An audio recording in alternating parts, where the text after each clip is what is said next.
At the first consultation, I go through the story. It's really important because more than 90% of the diagnosis is actually gleaned by really listening to their patient's story, asking searching questions to identify what the symptoms are exactly, how it affects their lives, as well as understanding other comorbidities, any other medical condition that the individual has that will have a bearing on the eventual treatment. Then I examine the foot and ankle, and that involves sometimes even taking the trousers off or the skirt off, so because the alignment of the entire lower limb has a bearing on some of the pathologies and some of the problems that I see in the foot and ankle. So that requires me to look at the limb, to examine it, to feel in various places, to identify and pinpoint where the pain is, look at the stability of the joints and so on. Once those are done, it is then really important to get what we call diagnostic imaging. I'm an orthopedic surgeon. I feel slightly naked without x-rays. Almost every single patient does get an x-ray because we are then able to see if there are any abnormalities within the bones.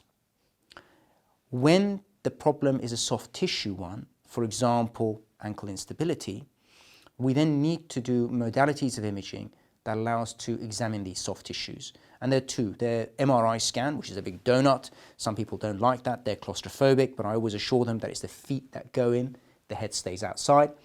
And they're ultrasound scan. So those are the two modalities that I then use to assess the soft tissues. In more complex circumstances where there are complex deformities, I would do a CT scan as well. Okay? So, and the CT scan is very important for picking up complex fractures of the foot and complex deformities of the foot.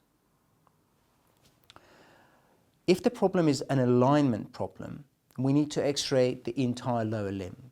And I then get something called a lower limb alignment view, where we get a long x-ray that includes the hips, the knees and the ankle, so that we can see how the bones line up and if there is a deformity, where this deformity exists. They go off and have these investigations, and then they need to be reported. So these investigations are reported by my radiologist colleagues. There are a handful of radiologists that I know very well. They know what I need from my investigations, and I also trust the reports that they give me. So it's part of the team that I work with regularly.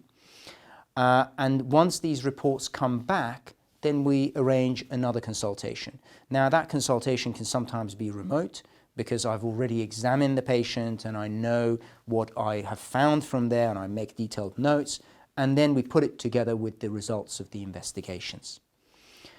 At that stage, if necessary, we decide on the appropriate treatment. More than 90% of my patients require physiotherapy, referral to a podiatrist, or just simply allowing time for some of the things that are going on to settle down. If those don't work, then we arrange further follow-ups later on down the line that sort of allow us to organize a surgery for them.